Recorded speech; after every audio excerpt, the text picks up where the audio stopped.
नमस्कार, आप सभी का एक बार फिर से स्वागत है हमारे चैनल भक्ति ज्ञान में। आज सुनेंगे पुरुषोत्तमी परमा एकादशी की व्रत कथा। धर्मराज युधिष्ठिर बोले, हे जनार्दन, अधिक मास की कृष्ण पक्ष की एकादशी का क्या नाम है और उसे करने की क्या विधि है? कृपा करके आप मुझे बताइए। श्री भगवान बोले, हे राजन, अधिक मास में कृष्ण पक्ष में जो एकादशी आती है वह परमा पुरुषोत्तमी या कमला एकादशी कहलाती है। वैसे तो प्रत्येक वर्ष 24 एकादशियां होती है। जब अधिक मास या मलमास आता है तब इनकी संख्या बढ़कर 26 हो जाती है। अधिक मास में 2 एकादशियां होती है जो पद्मिनी और परमा एकादशी के नाम से जानी जाती हैं। ऐसा श्री कृष्ण ने अर्जुन से कहा। भगवान श्री कृष्ण ने अर्जुन को इस व्रत की कथा और विधि बताई।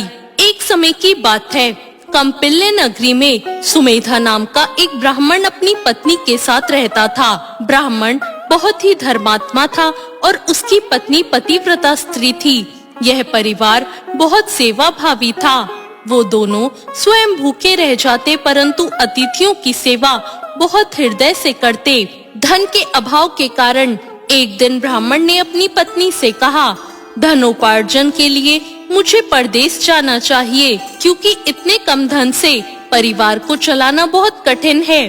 ब्राह्मण की पत्नी ने कहा, मनुष्य जो कुछ पाता है वो अपने भाग्य से ही पाता है।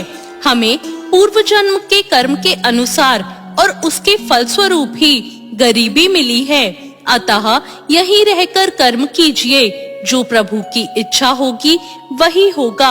पत्नी की बात ब्राह्मण को ठीक लगी और उसने परदेश जाने का विचार त्याग दिया।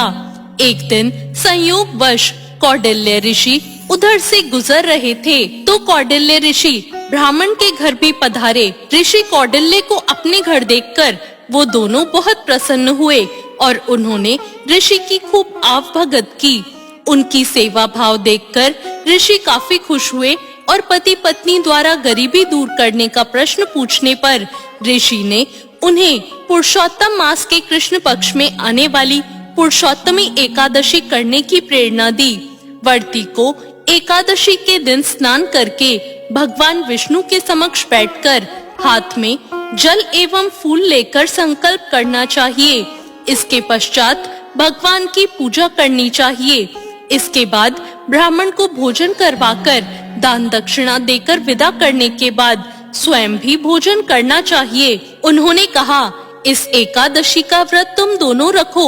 यह एकादशी धन वैभव देती है और पापों का नाश कर उत्तम गति प्रदान करती है। धनाधिपति कुबेर ने भी इस एकादशी के व्रत का पालन किया था, जिससे प्रसन्न होकर भगवान भोलेनाथ ने उन्हें धनाध्यक्ष का पद प्रदान किया था। ऋषि की बात सुनकर वो दोनों आनंदित हो उठे और समय आने पर सुमेधा और उसकी पत्नी ने विधि पूर्वक इस एकादशी के व्रत को रखा, जिससे उनकी गरीबी दूर हो गई और पृथ्वी पर काफी वर्षों तक सुख भोगने के बाद वो पति पत्नी श्री विष्णु के उत्तम लोक को प्रस्थान कर गए।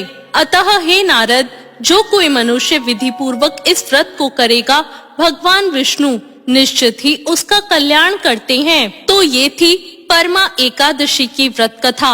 आपको ये कथा कैसी लगी कमेंट करके जरूर बताएं। चैनल को सब्सक्राइब करें, वीडियो को लाइक करें। धन्यवाद।